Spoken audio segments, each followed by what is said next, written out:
quante scuse ho inventato io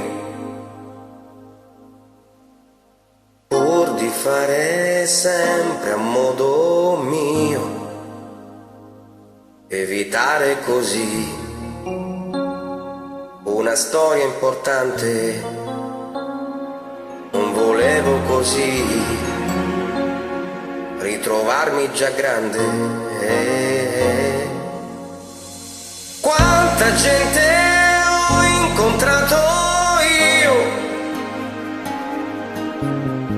quante storie, quante compagnie, ma ora voglio di più, una storia importante,